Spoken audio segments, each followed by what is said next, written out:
surge now for Decay to let go. And once more, Dallas fuel fall by the hand of a former comrade. And Dallas looks shell-shocked. Upsets. Goodbye, Paris Eternal. Down the well you go. 3-0 back-to-back for the Seoul Dynasty in the playoffs. With the Guangzhou Charge, however, it's down to losers and a step closer to glory. This kind of performance is what you need to see in the playoffs.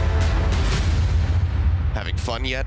And now this has turned into an utter massacre. This is such a good day of Overwatch. Yeah, it really is. The heavyweights are showing why they're in a class of their own. The Shock just continue to roll forward. This is peak Shanghai Dragons. This is a team to fear. The Fusion just locking it down. And our Cinderella teams have busted brackets and continue to roll. The Rain are gonna do it, and they are moving on as they knock Paris down to the losers brackets. The Eternal are done! And the Washington Justice continue the miracle run of the 2020 playoffs. But the deeper in the playoffs you go, the pressure builds. And if you're not careful, it's lights out. And now you can feel the pressure, the uncertainty seeping in. This is the final chance to prove you belong. Oh my God, what a performance. It won't be easy. It's all gone horribly wrong. It will test you to your core. Can they create history before our very eyes? You can't let anyone off the hook. The final chance to punch your ticket to the Grand Finals weekend starts now.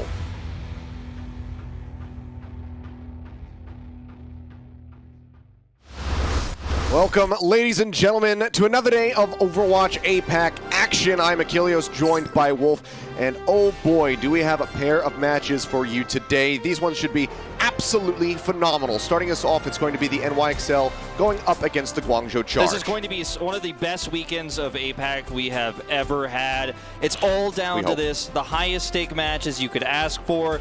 Two insane matches today, New York versus Guangzhou, as you mentioned, going to be action-packed, should be a very close match. And then our final match of the evening, Shanghai Dragons versus Seoul Dynasty, a team we've been touting as the Kings of Asia, Shanghai Dragons. Will they be defeated by this new Seoul Dynasty that's on a tear right now, that has crashed through both Zhou teams on their way to where we are now? That is the question of the evening.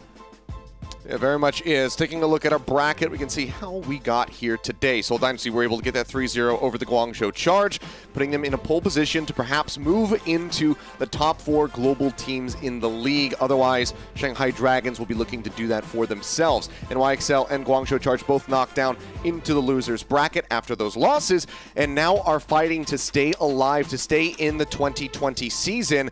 Loser of this series, Wolf, will be done. That's right. It's the end of the line for one of these two teams, our first two teams competing this evening, Guangzhou Charge and New York Excelsior. There's so much on the line here. There's so much tension. You could feel it no matter where you're watching. You know, both these teams have fought so long for a whole year to get to this point, and only one of them is going to advance.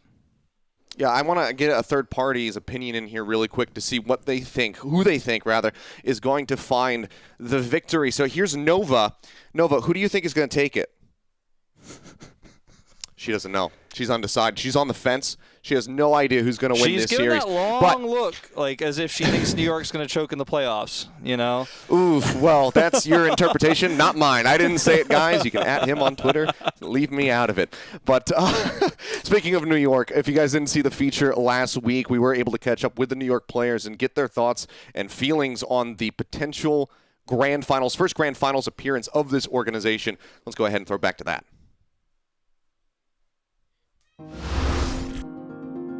이제 18년 때 제가 1시즌 때 MVP 받았었는데 그때 심정은 솔직히 이걸 내가 받는 게 그게 이제 좀 그 연도에 이제 제가 프로를 좀 데뷔하기도 했고 그래가지고 그냥 뭔가 하던 대로 한 건데 뭔가 이제 이렇게 MVP도 받고 해가지고 신기하다 이 정도.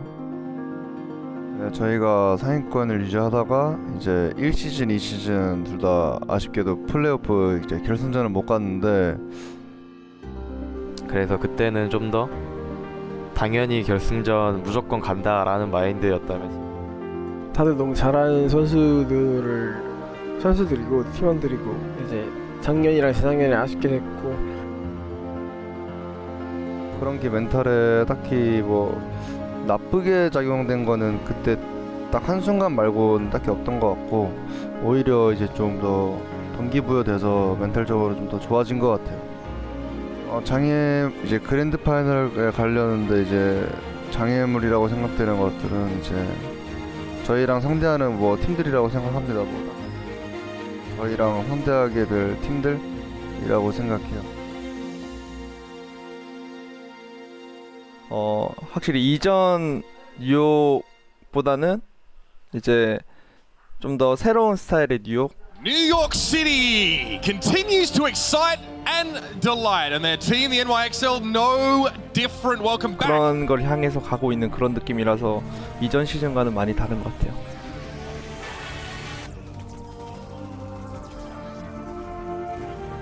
저희 팀이 이제 북미에 있다가 아시아로 넘어오게 됐었는데 그럼 뭐 경기 뭐 차이를 비교를 해보자면은 제 생각에는 아시아 이제 팀들이 더 잘한다고 생각하고 있고. But he's showing absolutely no respect whatsoever for the New York Excelsior. 3 kills for Fleta.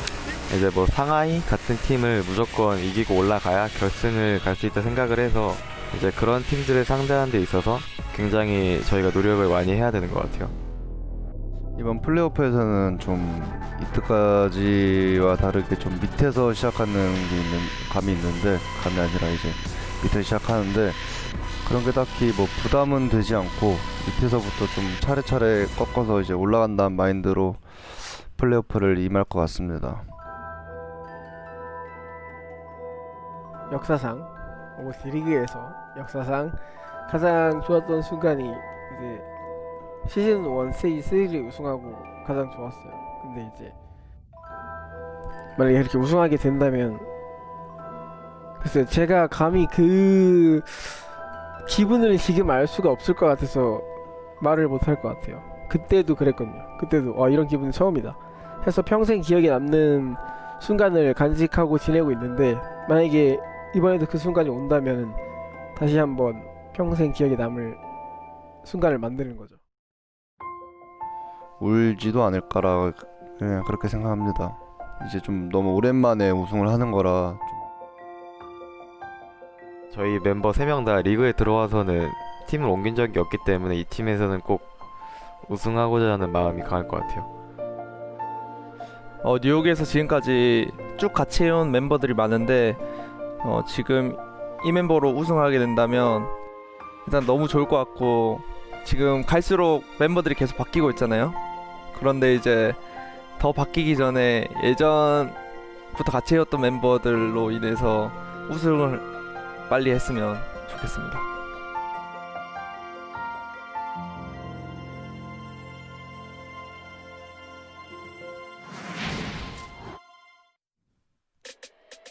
Alrighty, and here are our starting 6 for the side of the NYXL. As you can see, we will have Nene coming back in alongside Hawksall in the DPS lineup, so we'll not be seeing Saebyeolbi start this time, Wolf. No, and this is something I was really looking forward to hopefully seeing as the playoffs kind of progress, because we know Saebyeolbi is a pretty high-level hit scan player. He's actually found a lot of success in recent weeks when he's been kind of forced into this role instead of playing the Trace or the Sombra exclusively.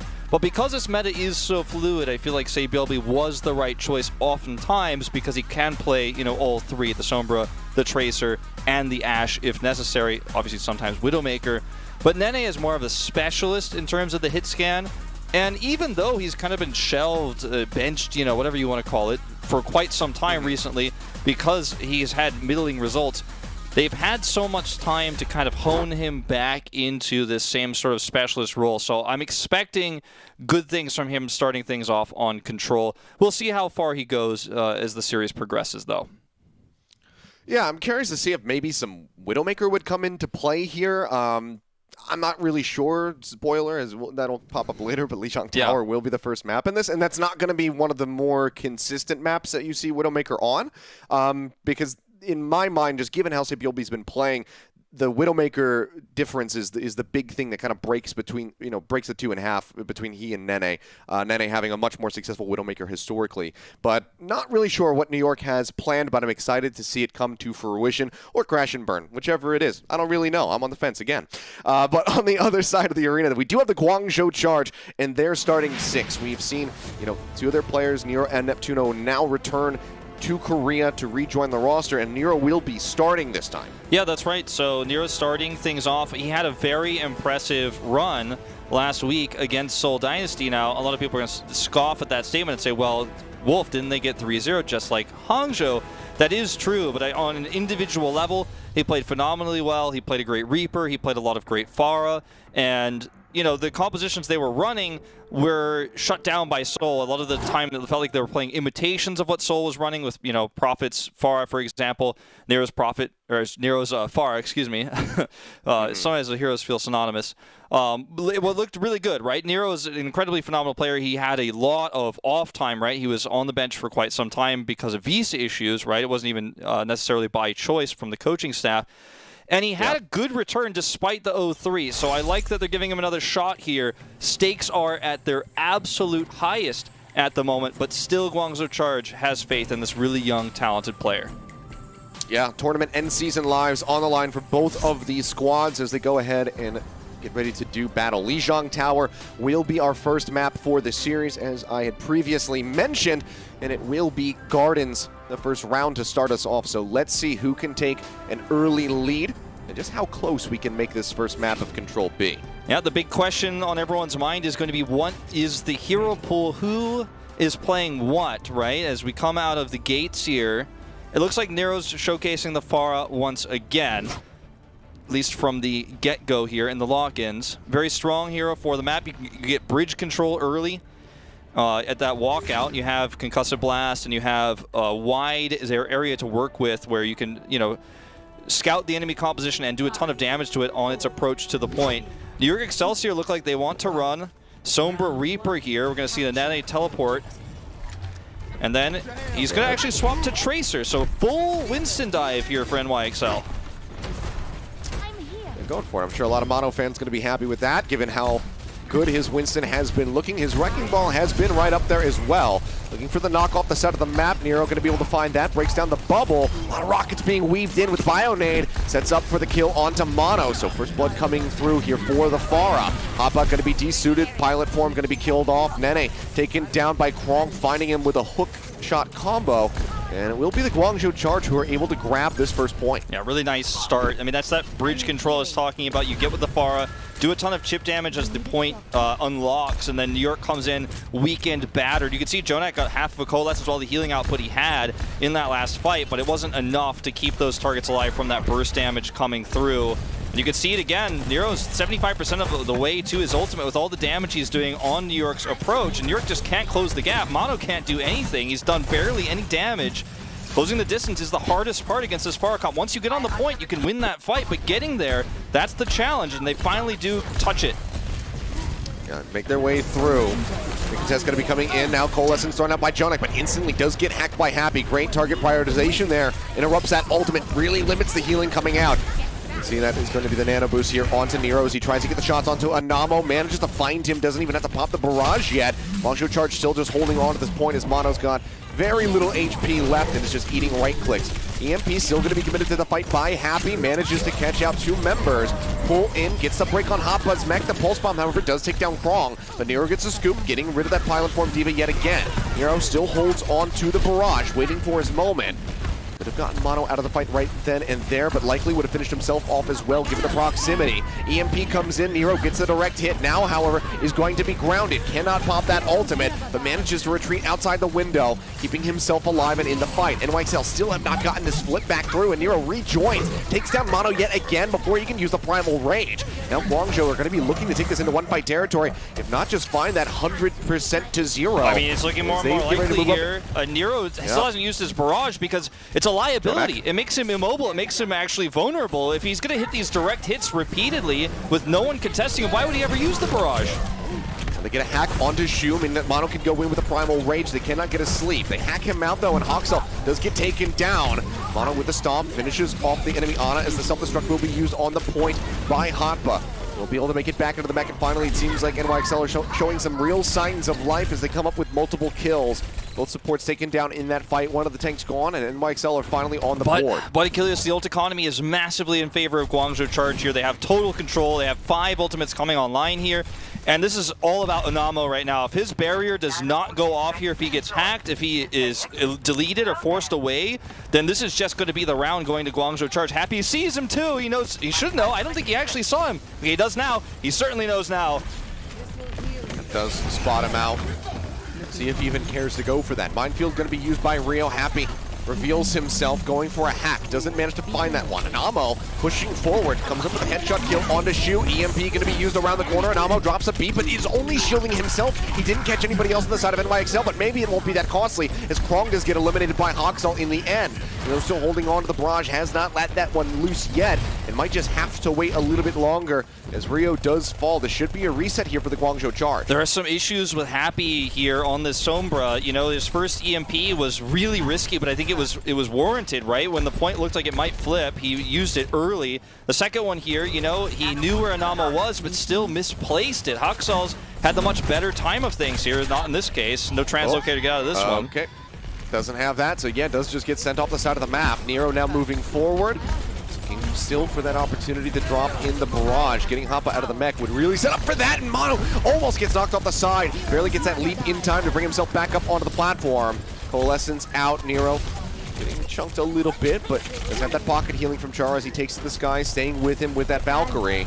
Oxal lobbing in the translocator, drops down, goes for the EMP, manages to find 2. Krong and Char both going to be hacked, gets a follow-up onto Happy, finishes him off with a headshot. Krong falls low, takes a breather, gets some burst healing as well, and suddenly NYXL are going to be taking this to double OT. 95% of the board currently here for themselves as Guangzhou Charge have to step onto the point, and so far no one is doing that. Can they make it? The answer is going to be no. 199%. Pulling that one out from beneath their noses. NYXL take the first round of Gardens. That's a heartbreaker loss of a round right there for Guangzhou Charge. They had complete control. Nero was untouchable. You know, and Hoppa wasn't really putting the pressure on him. He was having to mitigate a lot of the damage that Krong was putting out on the Roadhog. So the combination of the Far and the Roadhog together actually worked really well against Mono, right? On the Winston, made it really difficult to execute that dive composition. But once New York took that point control, despite being down ultimates, their crisis ultimate was crisis management of their ultimates, down on ultimates even, it was actually incredible. Anamo had a phenomenal game. This is one of his kills onto Rio. He had another kill onto Shu, just in a kind of side 1v1. Compositions here look like they are going to vary. With the McCree coming out for Happy, Nene wants to play this just full Symmetra, full death ball right onto the point.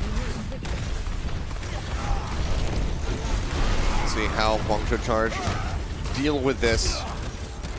Plenty of shields to go ahead and charge up off of, given that Rio is on that Reinhardt, so then he can just hold down that left click. Get that beam ready to go. Immortality Field going to be used. Happy that slight little high ground, little height advantage as he moves to the top of the stairs, instead drops back down here with the rest of the squad. Sees the teleporter come out. Looks like he will not be able to make it through. 4 kills instantly coming out with Hoppa getting ready to go down on the back end of the fight. As Anamo tries to retreat and should be able to do so successfully. Yep, he's just going to roll right on the edge. This should be a swap for Nene. Yeah, it is. He does go over to the McCree. You can't really approach the point with a Symmetra. You're not going to get that shield, you know, build up onto Rio's shield, or the charge up on the Rio's shield. It's Happy it's picked off here. It was a nice flank angle from Hoxal. So you have to swap over, and you know, down a member here. This is going to be a pretty nice opening for NYXL. Yeah, the wall comes up to cut them off, but the Guangzhou Charge just push into the members of the NYXL. They say, you know what, doesn't matter if we lost out on our McCree, we can still move forward. Mortality Field's going to be taken down by the Coalescence as Nene manages to find 2. Char and Rio both gone. A lot of healing cut out, that shield gone as well, so NYXL get on the board a lot faster this time. Only 37% built up for the Guangzhou Charge, and now New York has this defensive grab. Yeah, they have the defensive grab, they have a defensive blizzard, and you know, Nene's an insane McCree player, and when he has the defender's advantage, he's capable of so much here. You can see Krong's already charged up a little bit on his Zarya right now, and he's going to be one of the big engagers here. He's at 60 energy. He's going to have to survive this grab first. Deadeye's rolling. The wall comes up to block that one off, so doesn't manage to find anything with that. Grab now in response from Krong comes through. Blizzard going to be tossed out. Gets the freeze here onto Rio. The focus fire coming in onto the Reinhardt. A very scrappy fight back and forth, but it's only the one kill picked up here for the Guangzhou Charge as they lose out on 4, now a 5th. So we'll just have to reset and come back in, but that was a lot of their tools used. Yeah, that's the defender's advantage for you, you know? I mean, NYXL gets the faster grab. They put Guangzhou exactly where they want them to be, and Guangzhou go for the counter grab, but NYXL are split, and the Blizzard ends up being more effective for NYXL because the Guangzhou players were already trapped in a grab and were trying to split, trying to get away from it, but they just didn't have the same amount of space to work with because of the, you know, defensive grab coming out first for Hopla. So taking that initiation, now they still hold this shatter. Yeah, Matrix used for Nene here on this high ground. Sound barrier going to be used right now. Guangzhou Charge look for an opportunity. Sees the break on the shield, knows that he can get the kills, comes up with 2 on the back of the Deadeye. Great focus fire from the members of the NYXL to go ahead and shut down Rio's shield. Allows them to get those kills, and suddenly NYXL looking like they might be able to close out this Lijiang Tower 2-0, Wolf. They look super determined. This is a very, very aggressive NYXL. Huxall, with just a few more right clicks, will have the Blizzard to probably secure this round. They're going to have the faster grab, too. This looks so unlikely for Guangzhou unless they get a rogue pick-off here or a huge shatter somehow. Yeah, Matrix out of the corner, just peeking through that Mei wall. Krong falls low, will get top back up slowly as Rio waits for the ice block to go away. Deadeye now out from Happy, forces them behind the center pylon here in the map. Grab comes out solo onto Rio. Immortality Field will keep him alive as Krong gets frozen. The Immortality Field gets focused down, they find the kill. Happy able to drag one back as Nenny will be eliminated. Again, they find more to get this flip into their favor. Nero now gone, OT bleeding away. No one makes it to the point in time, and the NYXL, after barely scraping by with a victory in the first round, look a lot more dominant on command center, and they go ahead and are able to close out this map 2-0. Really good plays from Huxall on the Mei in particular, too. I mean, he was able to get that right click onto Happy, which was part of the reason why they got that super fast flip in the first place. They had that numbers advantage. Guangzhou engaged, right, failed. We saw Krong get grabbed before he could use his own grab. Just really initiative play from New York. They're not waiting, they're not playing defensively. New York has historically been an extremely defensive team in 2018, 2019, but in 2020 it's a new roster. You've got Huxall on your roster now. You can't be the defender all the time, and they're playing aggressively. They're catching Guangzhou out, they're taking really good team fights, and they're managing their ult economy better. This is a great start, a great look here for New York in our first map.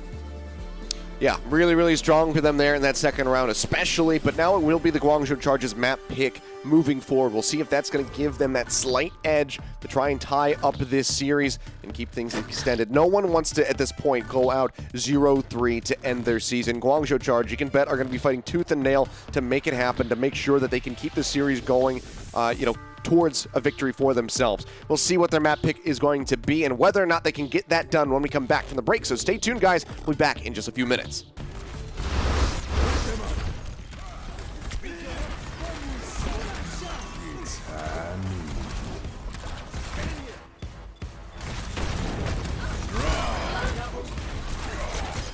The Overwatch League is brought to you by Cheez-It Groups.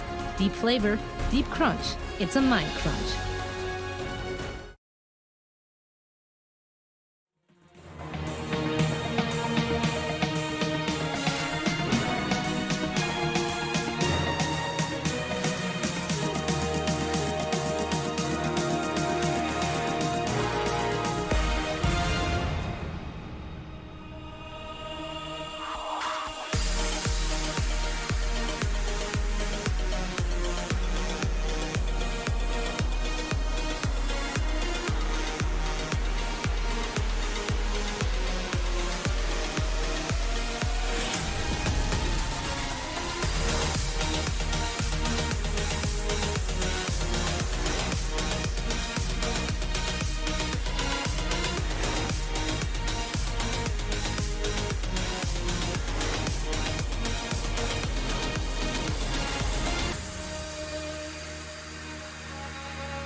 The Overwatch League is brought to you by T-Mobile.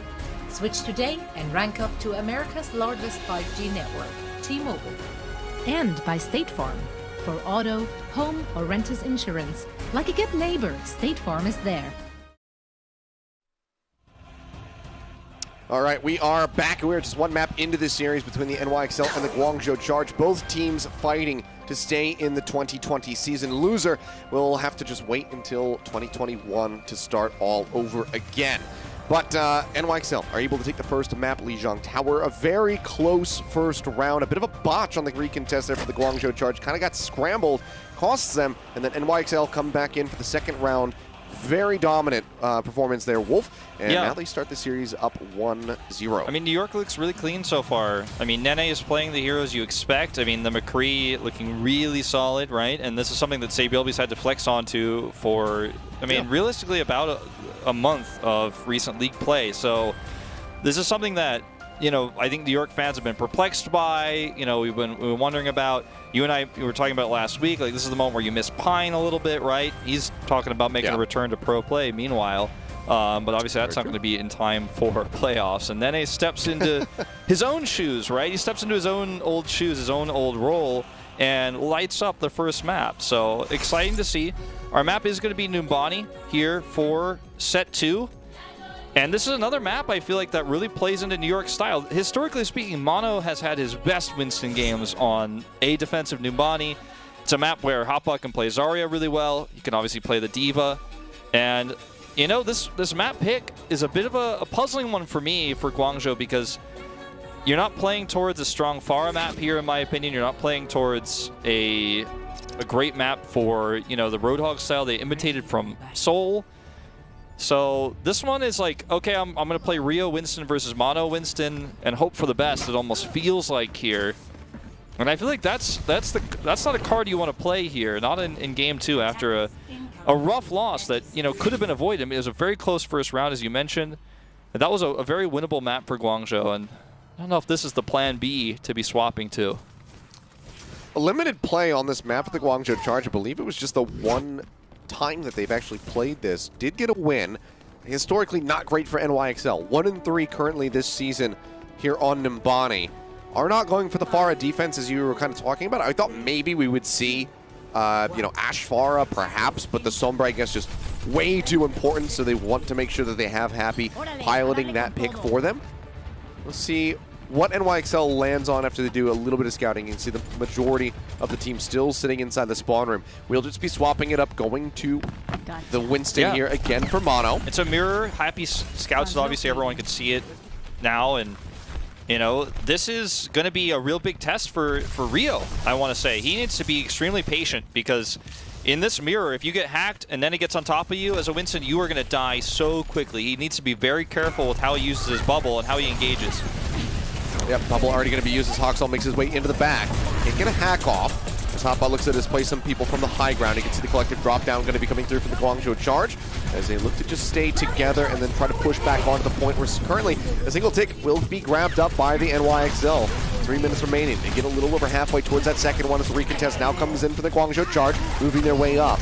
Hack comes out onto Krong. No D-Matrix going to be available to mitigate the damage coming out from this Reaper. Second tick picked up as NYXL are just looking to force the Guangzhou Charge off of this point, but Mono has overstepped just a little bit. They get the collapse onto the enemy Winston. Krong taking him down, but Rio just gets absolutely destroyed, melted before he can use the Primal Rage, and that could be a big turning point here in the fight for the side of the NYXL. EMP comes up first for Hoxall, throws that one out, instantly finds 3, including both of the supports, just for good measure. Then he will go ahead and commit the Death Blossom to the fight to clean up 3 more, and that will be the cap with just shy of 5 minutes in the time bank for NYXL. I mean, Overwatch is at the highest level a game of small differences, the tiniest differences in play and speed, and Hoxall gets his EMP about 5% faster. And look at Chara in the top right. He's hacked at this moment, can't provide a sound barrier. Krong's out of position. It's blown up, you know, after the hack comes through, is blown up by this explosion here coming through the Death Blossom. And now Nene is just like, okay, well, that's all I needed. Happy's got his EMP now, but the hardest part is over for NYXL, despite being behind, despite losing Mono early in that fight. Yeah.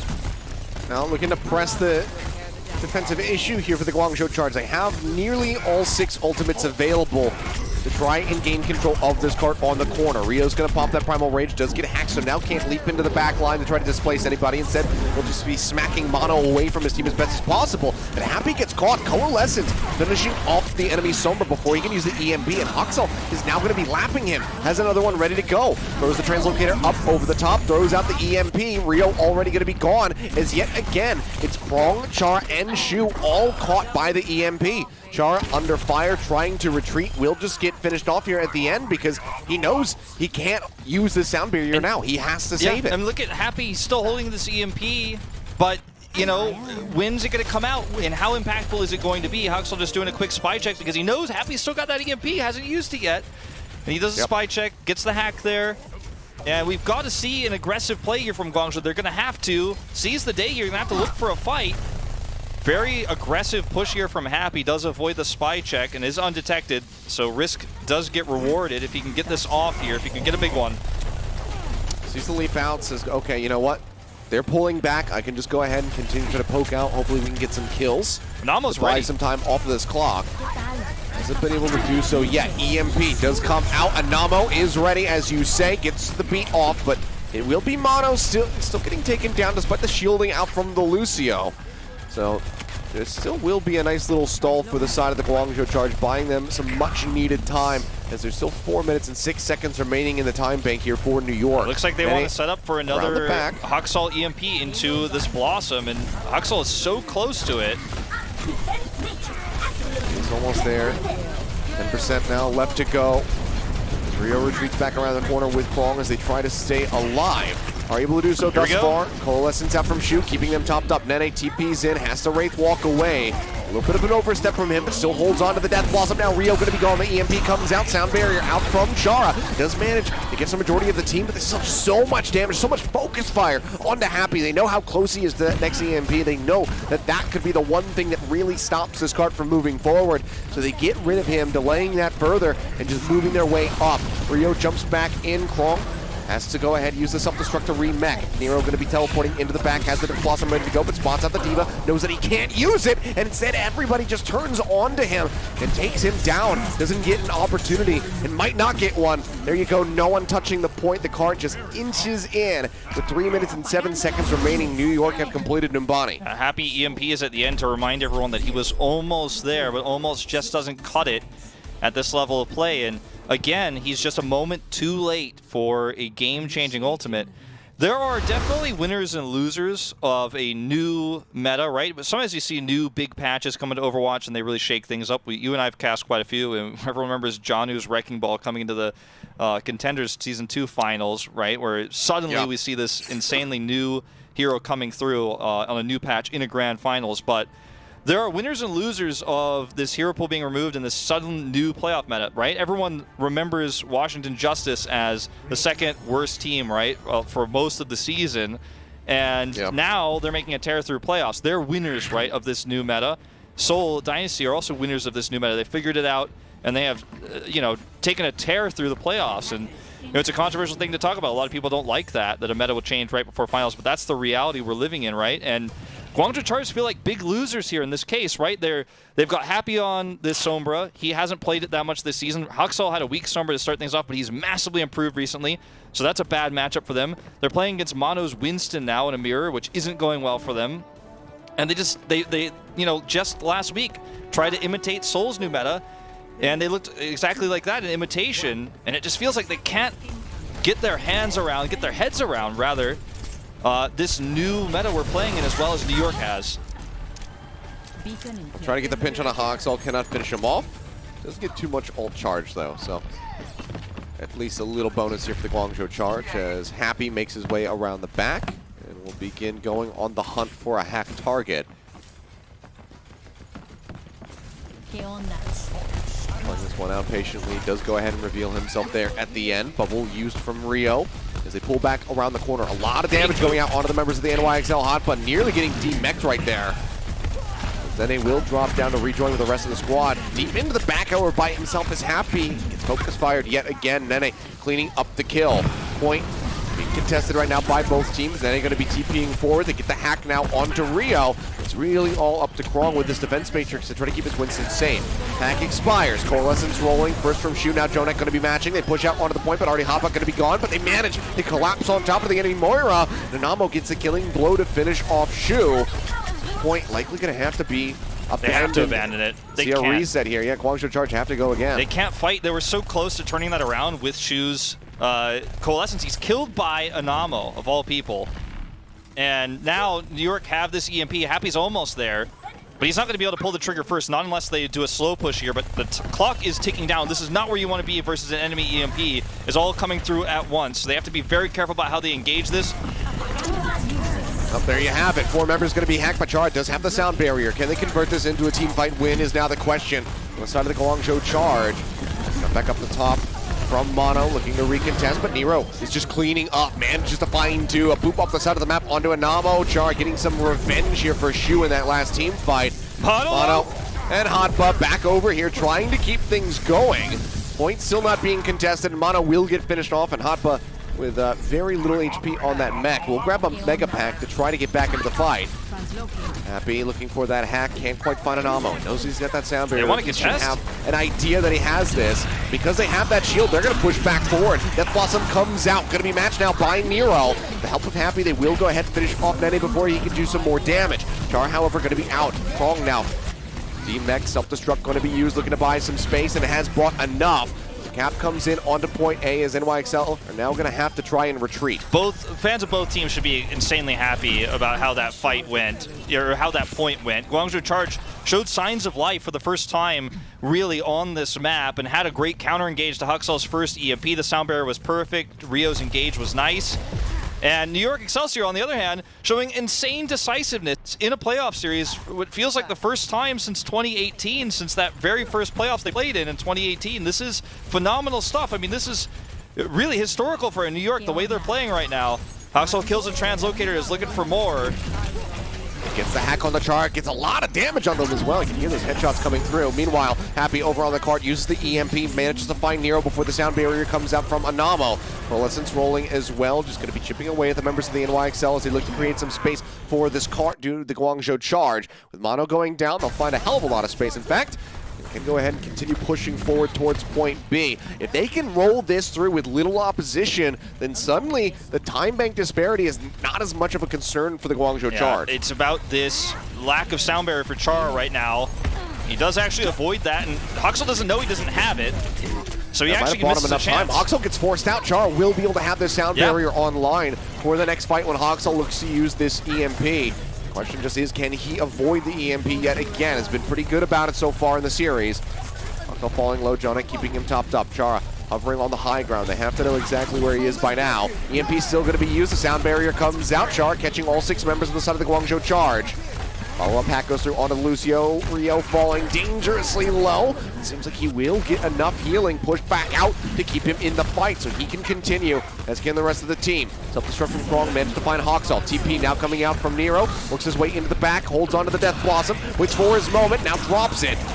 See the D-Matrix coming through there from Hoppa, mitigated just a little bit of that damage, but they got the break on the mech, they get the supports, and they get point B. Yeah, New York was just playing for stall time there. I mean, they were playing extremely haphazard. They were just kind of diving onto the point, tossing in some of the easier ultimates to build the Primal, the EMP, right? Trading out the sound barrier there.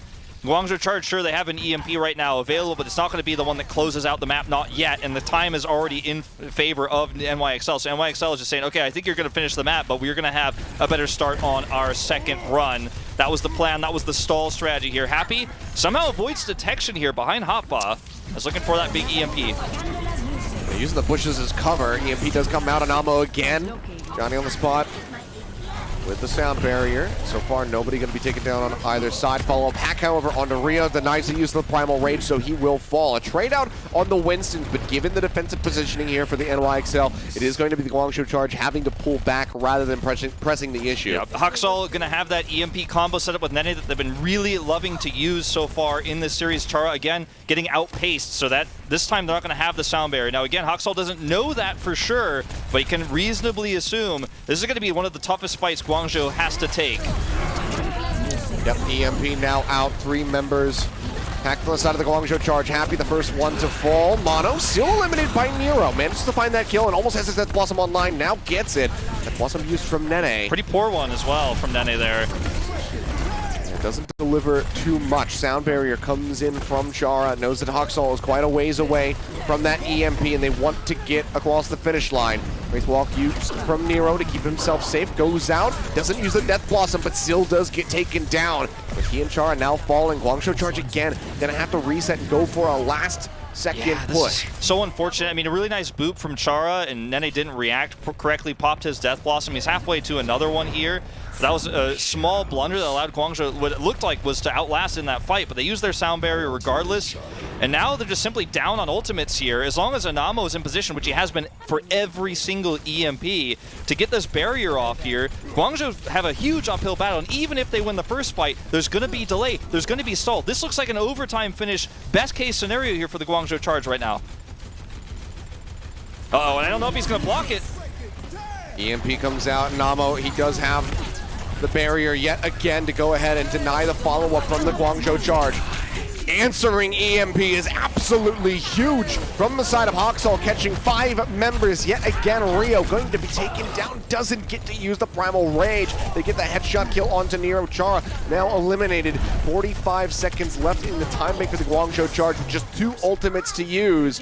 Can they make this happen? It is looking less and less likely, and even if they can finish the map, it's likely going to be in overtime. Wolf. Yeah, exactly. I mean, that's what I was saying just before. I mean, it just feels like they're checkmated here in terms of the ult economy. I mean, sure, now they have the advantage, but they still have to close a large gap before they can even use that slight ult advantage that they have right now. And New York could just buy so much time. They're going to have so many stall heroes coming out as well if we even get to that final point.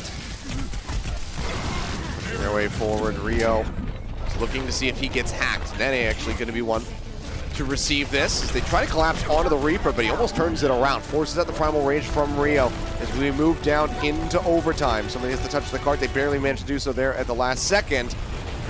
Cart now going to be moving forward as Nene goes into the TP around the back. Death Blossom dropped in. Bubble comes out, does keep the team protected. Nene almost eliminated, fell down to 5 HP, I believe, before he manages to exit with that Wraithwalk. Huge moves from him.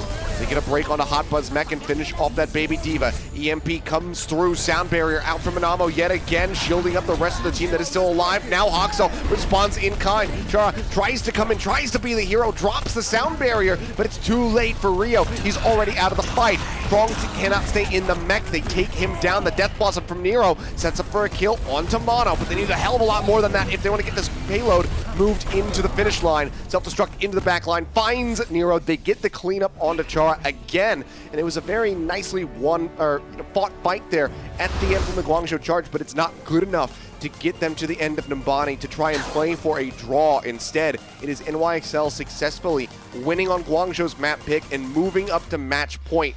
They are 1 map away from knocking the Guangzhou Charge out of the 2020 season. I hate to say it, I hate to be the bearer of bad news, but it feels like the Zhous are going 0-9 here in playoffs. Already, Hangzhou eliminated 0-3, Guangzhou getting 3-0'd by Seoul, and are now in prime position to be defeated by NYXL 3-0 as well, without a win apiece between Hangzhou and Guangzhou in this playoffs. And this is actually quite insane. I did not expect this series of the 2 to be the really one-sided one. I thought this one was going to be close. I thought this was going to be back and forth. But again, New York just shows a greater grasp on the meta right now. And it doesn't feel like that's going to change in our game break.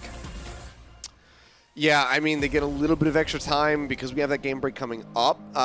So maybe Guangzhou Charge can try to stabilize, but this is such a rough position to be in. Already losing on one of their map picks, now have just, 1 more left to go, and they have to get a victory on that. It will be Temple of Anubis as potentially their final map pick of the 2020 season. They need to pull off a reverse sweep. They need to focus in and try to get something going for them, try to get ahead of NYXL. So far, they have not been able to do that outside of the first round of Lijiang Tower. It's a really rough position to be in, so hopefully these guys can utilize every single minute of the break that they have available.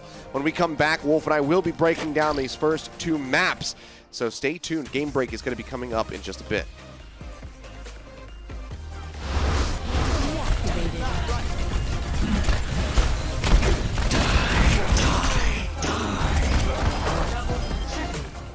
Coca-Cola is the official refreshment of the Overwatch League.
All right, welcome back, ladies and gentlemen. It's time for our game break presented by Pringles Wavy.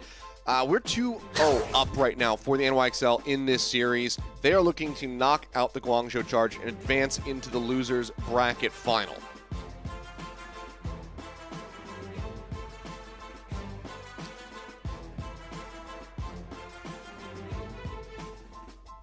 Yeah, I was muted. Sorry. Saying New York was on a tear recently, and it has been on a tear recently, and they really have, you know, it hasn't been easy, right, to get to where we are now, but it feels like Guangzhou has been their easiest opponent yet. I mean, they have a really good grasp on the meta.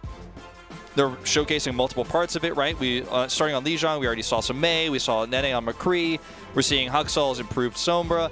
And it feels like Guangzhou is just back to square one. It feels like they're back where they were when we were looking at them, you know, just last week, where they got demolished by Seoul Dynasty. Is still trying to pick up the pieces, still trying to figure out what this meta means for them. They're reintroducing Nero back into the roster, and he's playing well, and he's a very good Reaper player. His FAR has obviously been quite phenomenal. And, you know, I would almost even argue that he's playing a better Reaper than what we're seeing on the New York side in a lot of these cases, in a lot of these team fights. But the overall picture is definitely not as strong on the Guangzhou side. We're seeing some missing links from Happy. And if I jump into my crunch time presented by Pringles Wavy here, I want to talk about two players for Guangzhou Charge. There's two players in particular that have really stood out this entire year for Guangzhou, and they're two players that have had ups and downs in their careers so far. Neither of these players are new to competitive Overwatch. They've been playing in their respective regions for a long time, and those players are Eileen and Krong. Both of those players shown all year. MVP candidates. Both those players have all year have looked phenomenal until the playoff meta changed, right? Eileen's not in because the hero pools that we're seeing here don't suit him as much. If you run Eileen on the Sombra, you miss the other parts of Happy's hero pool that are sometimes required in this meta, right? The Ashe, the long-range hit scan. Krong is relegated away from his incredible Sigma and onto and even further away from his pretty good Zarya, pretty awesome Zarya, I'd even go as far as to say, onto D.Va, hero that he can't make the same impact on, it feels like, as his Sigma, which has pushed him into Rookie of the Year potential status. Everybody's talking about him. This is not Guangzhou's meta, and it's really unfortunate that they're kind of stuck in this situation, 2 matches back-to-back, and people might say, wow, they really bombed out of the playoffs. Remember that 2020 where Guangzhou just went 0-6, and it was like, what? They were so good before that. I feel like a lot of people are going to remember this playoffs that way if they lose this next map. But I think that we have to remember the meta here. We have to remember the circumstances upon which Guangzhou is playing, and it does not favor what they looked strong on all year long. Yeah, it certainly doesn't. And I mean, to a more, I was going to say meta point, not talking about the game's meta, but just like the overall season for the Guangzhou Charge. I mean, these guys already dealt themselves a tough hand to work with by having, multiple languages on the same roster. Then everything else happens with a global pandemic. And, they have these players who cannot be in Asia all the time, get displaced, have to go back to their home countries to get their visas. And they, this is the second time that Nero and Neptuno have had to do visa runs. This is the second time that they have done quarantine. Neptuno just got out of quarantine a couple days ago, and unfortunately, we might not get to see him play at all. Yeah. He might have done a 2-week quarantine for nothing if he doesn't get fielded here, and if the Guangzhou Charge cannot turn this around and pull off a reverse sweep. They haven't had their full roster. They were still able to find success, obviously, with Eileen, but it feels like with the hero pool changes, with Nero being able to come back in and play, they want to play the meta, but unfortunately the synergy as well is just not there for the roster. They need some more time that they just don't have available to them. Yeah, I mean, the quarantine factor is something that you and I have both personally done twice. I'm still doing my second one as we speak. I have like 5 days left. It's not a fun experience. It's very grueling. It's very difficult. There's just been so many circumstances that Guangzhou have been through because of this year and because of the pandemic that we all face, and everyone's going through it in the entire world. It's not unique to Guangzhou, but it feels like the circumstances that they built their team for are not the circumstances we're playing in now. And it does feel unfortunate because this is not a bad series by Guangzhou. And their series last week, I mentioned it several times against Seoul, was not an extremely weak performance by them. No individual player was bombing, right? Happy's had some issues, last week and this week on the Sombra. We will admit that, right? But this is a team that looks good on paper, And if we were going into a best of 7 right now, I might still say, who knows? But 0-2 after an 0-3 last week, New York looks extremely confident. They look extremely prepared. I can't see a comeback here. I can't see the reverse sweep. I can't see it with my telescope. I can't fathom it right now. And I think even the most hardcore of Guangzhou fans right now is probably hating every word that's coming out of my mouth, not because I'm saying it, because they know it's true too. This is one of the most unlikely comebacks we may see, and if we do see it, it will be incredible. But I don't know, Achilleos, if that's what's about to happen when we go into this third map. I mean, it would be a monumental reverse sweep. The most important one that the Guangzhou Charge could ever pull off, in their careers, barring one in the grand final of the Overwatch League. Tournament life still very much on the line, but we'll see if they can do it. We'll see if they can take at least one step closer, put a map win on the board with their pick of Temple of Anubis. That's going to do it for our game break and for our crunch time presented by Pringles Wavy. And when we come back, we'll have the rest of this series, see if Guangzhou can get that ball rolling or if NYXL will just shut them down 3-0. The Overwatch League is brought to you by Pringles Wavy. Big crunch, big flavor.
The Overwatch League is brought to you by HyperX. Unleash your style, unleash your fury with HyperX Fury Memory. And by Coca-Cola, the official refreshment of the Overwatch League.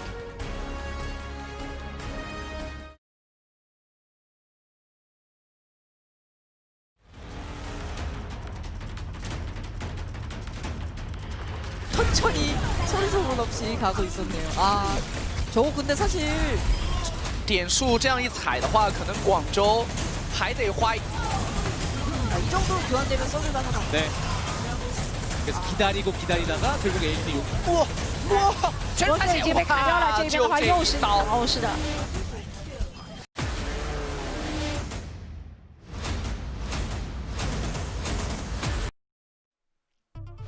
All right, welcome back, ladies and gentlemen. It's time to get on with the rest of this series between the NYXL and the Guangzhou Charge. NYXL currently leading 2-0, meaning that Guangzhou have to pull off a reverse sweep if they want to stay in the 2020 season and advance into the losers bracket finals versus, well, we don't know yet. It would be the loser of the Seoul Dynasty versus Shanghai match. So either way, a very tough opponent for either of these teams. So already a daunting task on the horizon, but even more so when you're staring down the barrel of a necessary reverse sweep as the Guangzhou Charge are right now. Yeah, I mean, this is, you know, if Guangzhou ends up facing Seoul, for example, that's the team that 3-0'd them just last week, right? So obviously there'll be some extra time before we go into that top 4, you know, if they make it past that as well. But right now there's no time, right? I mean, we talked about this earlier about how, you know, they can adapt, or maybe they could try to learn, figure out what New York's doing, but there's not really much to learn here. New York's playing the same sort of style we've seen from them last week, that we've seen from a majority of the teams, not only in APAC, but also in North America. And, you know, Guangzhou's playing their own version of the style, and often just straight mirroring, but they're a little bit behind in terms of the coordination, like you were pointing out earlier in our halftime. And, you know, I mean, Happy is a little bit behind in terms of his EMP builds. His EMP timings haven't been as good. Anamo's been phenomenal at shutting those down. It's been a rough series here for Guangzhou. And again, besides, I feel Happy and maybe Rio, you know, having some trouble on the Winston, it's not a bad game. It's not a game where you type, well, that was a way to go out. Man, you know, how did Guangzhou just mess this up that bad? Or like, what a throw or what a choke, right? It's not like that. It's just New York's outclassing them ever so slightly. Yeah, I mean, one of the big reasons why I, wanted to talk about Guangzhou Charge and their extended difficulties that they've had throughout the season is because I don't want people to give up faith in this team, this organization, in this roster. I think if these guys are able to stick together, after the season ends, regardless of a win here or not, I think there is still a ton of promise. Obviously, they were able to win the Summer Showdown. They have shown that they can compete with the best teams in the world. They're a lot more consistent than we saw from them in their inaugural season last year. And I hope that people don't just throw in the towel on the Guangzhou Charge if they lose this series right here, right now. I don't think they will, but, I do agree. I do agree. All right, it's going to be attack first for NYXL. Then they're going to swap off this Widow, jump right back to the spawn room, onto the Reaper. And it is just going to be that Reaper dive with Sombra for both squads here. Again, something that Mono excels at, that Rio has just simply not been given the same support. Already used his leap here for a few more seconds. That's a risky moment. Does get it back. It is. Drops down the bubble, leaps up into the air. He's being pursued by Hotba. They get a good amount of damage onto him, and even with the defensive positioning, the jumps coming out, he's had to retreat so much that Mono is able to take a very slight lead. Now, we'll go ahead and push forward as he manages to find Happy in the back, finishing him off. Mono's still going to be relatively healthy overall. So the Guangzhou Charge, wholesale, are just going to be shoved up the staircase around the backside of the point. Second tick now getting ready to come in for free for the New York Excelsior. Recontest getting ready to come through. That's the point right at the last second. 97.2% now going to be built up for the NYXL. Coalescence rolling here for Shu. Jonak now has his in response. Anamo a little bit further ahead towards that sound barrier as well. So the defensive ultimates certainly are going to be there for the NYXL if they want to keep this fight going. More importantly though, EMP is ready. Throws it out. Hoxel does die instantly, but it might not matter, and it does not. The kills come in on the back end. He got enough people on the side of the Guangzhou Charge for NYXL to capitalize, and now they're getting ready to move into point B with a Death Blossom, a Primal Rage, Self-Destruct, Sound Barrier. There's so many tools here. Guangzhou Charge, they're close, but they're just straggling behind just a little bit too much. Chara is 10% away, well he was, he's 5% away now from that sound barrier, and that's going to be, I think, the big deterrent here. I don't think NY Excel necessarily wants to blow all their ultimates right now to try to get this insane time bank with a double cap, because that could just actually backfire with Happy having a defensive EMP and Chara getting the sound barrier off. Could actually really waste a lot of their ults here. Let's see what they decide to do, how much they commit. Then he sneaks around the back. And there's no Matrix here if Krong goes down. Yep. Up the point right now, Rio goes in, Primal Rage does come through, leaps up into the air. Eluding Nene as much as he possibly can, knows that he will get ripped to shreds if he lands in front of that Reaper. For now, NYXL going to be held off the point, still sitting around the catacombs here on the left side. Happy. Yeah, and makes his way into the back. EMP is ready. Throws out the EMP, gets the interrupt, but Anamo again does not get clipped by the hack. Drops down the beat. They go back out with the shields rolling, trying to find success. Death Blossom comes through. D-Matrix is there to chew up the damage. Now Nene waiting for his opportunity. Drops it in, finds Nero. Will get taken down by the Coalescence out from Shu. Long falling low. Does get knocked out of the mech. Gets forced to use that self-destruct. Hoppa using his own. Neither is going to be finding any kills, but Hoxel will capitalize on the Baby Diva, finishing off Krong. The tanks still waiting to respawn as the second tank comes through on the point. Still 4 minutes in the time bank here for the NYXL. They look to finish this map. Coalescence comes in. EMP going to be tossed. Pachara evades that one. Drops the beat. Shielding up his teammates, trying to keep them alive as Nero will manage to take down Mono. Hoxel looking for another target. Drops down, gets a hack onto the Mega Pack. Now we'll be waiting for the re-approach as NYXL do go ahead and they pull out of the point. God, I really feel like Reaper for Nero is such a good fit. He's playing it so well. He's had so many really nice moments ultless, right? I mean, sure, if you look at the Reaper matchup, you might think, oh, okay, Nene is just crushing it. He's winning on every metric. That's because Hoxel's had these EMPs to set him up so many times that Nero has had less EMPs, and he's still finding big impact. Happy, speaking of EMPs, has another one online here, is undetected. Nero's trying to give him a little bit of extra room here to breathe with as he looks for his Death Blossom. I'm surprised he actually stays there. Pushes up around the corner. Again, the sound barrier going to be coming through from Anamo. Catches 5 members on the side of the NYXL. Hack now going to be expiring, meaning that Mono, unless he gets a follow-up hack, can bump this Primal Rage, and he wills. He makes his way into the back line. Hack now comes through, can't leap to rejoin the rest of his squad, but it might not matter as Nene pushing forward. Finds Rio all out on his lonesome. Does manage to take him down before he can use a Primal himself. Self-destruct goes up over the top. Nene retreats in behind the sarcophagus. Is Krong. He'll make it back into the mech. Death Blossom from Nero finds Hoxel. Knew that he had that health pack hacked and does manage to finish him off. That's going to allow for Happy to catch back up. The Matrix comes through, but no, Krong going to be melted out of that mech, so cannot continue to protect his squad. Nene finishes off that pilot form Diva. As Rio goes in with a Primal Rage, looking desperately to find a kill. Gets a cleave in, Char collapses. Jonak going to be gone. They finish off Nene as well, and it seems like yet again the Guangzhou Charge will be able to hold on. Yeah, really nice play by Nero to catch Hoxel there. Without that catch on the Mega Pack, as you mentioned, he knew it was hacked. He knew that was where, that's kind of Hoxel's home base, right? He knows it's a free kill if he just pops that after the translocator's on cooldown. And then Hoxel can't EMP in the longer fight. If Hoxel lives, look at the check mark he's got in his ult bank right now. He would have had that before Happy. I would have hit that. You know, Char has sound barrier. It's a whole different ball game. You know, we might actually have that final tick coming across. But now, you know, Guangzhou survived. They have the sound barrier ready. And this is definitely defendable. Yep, EMP catches 3. Hoxel going to be taken down instantly. Sound barrier does get used from Anamo, but without Hoxel in this fight, can they keep things going? Self-destruct going to be tossed out. Krong almost knocked out of the mech by that. Coalescence will come through from Shu to go ahead and try to top the rest of the team back up. Hoxel going to be sprinting his way back over where Chara will be waiting, trying to counteract the EMP yet again with another well-timed sound barrier. Rio goes in, EMP going to be used solo onto the Winston, but it does work. They manage to take him out as he cannot exit to go back in with the rest of the squad. Feeling he's got some wiggle room here, Jar drops down the sound barrier, shields up the rest of the squad. Krong, the hack will expire as he stays safe for a little bit longer. Gets forced out of the mech, uses the self-destruct. Hoxel going to be gone. Nero again comes in with the Death Blossom, but this time it will be Nene who comes out on top. Strikes him down. The follow-up now onto Rio.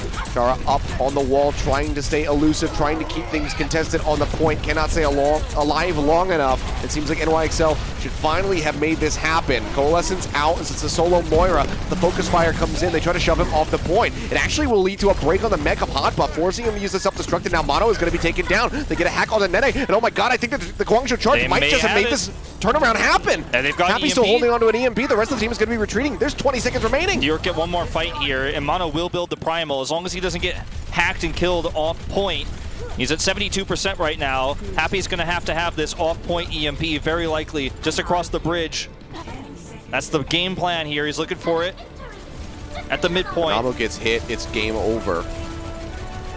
They should have seen him down on that lower right side. They need to hack on Mono so badly. Bubble comes out, will be denying that one away. The EMP is going to be used, and Amo again has a sound barrier. Comes out from around the corner. Hotba, however, does not receive the shields and will get taken down. Hero swaps over onto the Tracer, low HP. Rio going to fall. A tank for a tank so far. As Hotba tries to pistol his way back into the mech. They have not been able to finish off that Baby Diva yet. There's the Primal. Will go ahead, he drops that down, gets back into the mech. The Death Blossom from Nene, wreaking havoc, finds Krong, finds Chara. They start ticking their way back up, but they haven't gained any percentage yet. Oxel jumps up over the top, looking for some more kills, some more targets to hack as the rest of the Guangzhou Charge string their way out onto the point. Rio pops a Primal Rage, but there's just too much damage. Then he finds the headshot to go ahead and finish him off, and it seems like this should just be a matter of time. Self-destruct thrown down on the corner, looking for a pick, will not be able to find one. Krong will not be able to survive, and Char cannot get there in time to use the sound barrier to try to keep the fight going. But man, what an effort from the Guangzhou Charge. They rolled over on point A, but then they got bunkered in for point B. Yeah. Over 4 minutes defended on that. I mean, you know, that last fight, there was a lot going well for New York Excelsior. Mono got hacked, but he was sound barriered, stayed alive at like 87% of his ult, stayed patient, stayed off the point, re-engaged there for the last jump to get the Primal, had Primal when he was down at like 15% health, stays alive, New York get the longer fight there. But there were some great moments for Guangzhou Charge. They, you know, oftentimes were able to push Hotba away to set up for some of Nero's Death Blossoms. They were able to really take charge, no pun intended, of some of these engages with Happy playing for these EMPs. This is going to be one of those fights where there's the break onto Krong's mech, and he instantly goes into the Death Blossom because, you know, there's no mitigation for that ultimate. But this is a pretty unique setup here. We're changing gears a little bit. Huxel, long time no see on the Pharah. Yeah, this is a major transition now for the side of the NYXL, and this is very all or nothing on point A. Yeah, it's very risky, you know? I mean, they're throwing a curveball, but attackers have the advantage, right? They can scout this and instantly swap.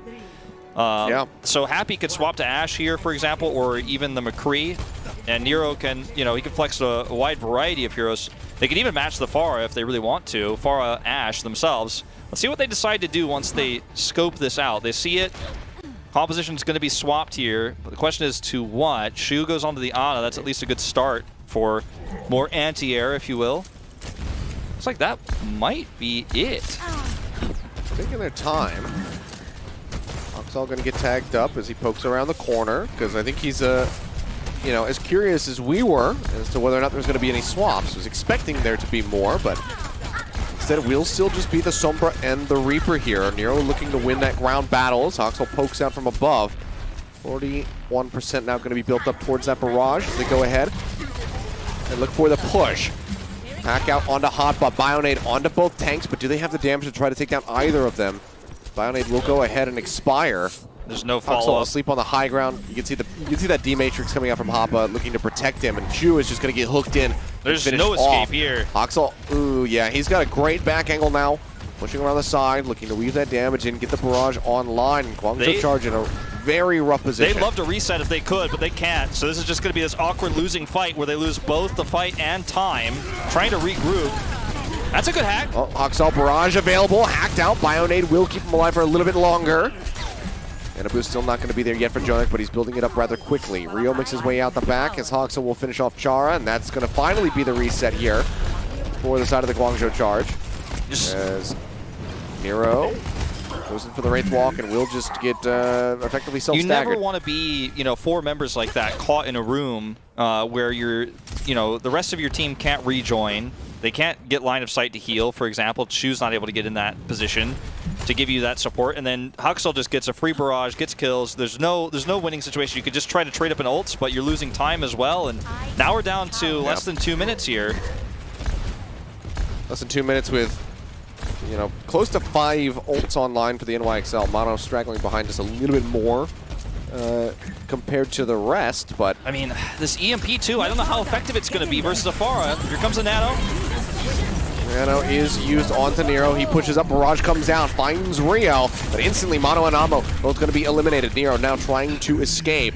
Wraps his way out around the corner. Will be able to stay topped up here for the moment as Strong desperately asks for some healing from Shu. Make their way back over towards the point where Hoppa is still going to be defending. Pushes up to contest the high ground, has to drop back down. Sleep Dart, but woken up immediately. Guangzhou Charge still continue to build up their ultimates. Buying so much time, New York is, though, and they're going to re-engage. Second tick now on the way. Hotbot taking a lot of damage. The sound barrier going to be used by Chara. He goes in, manages to find Jonak. Happy. Pulling back pretty deep there.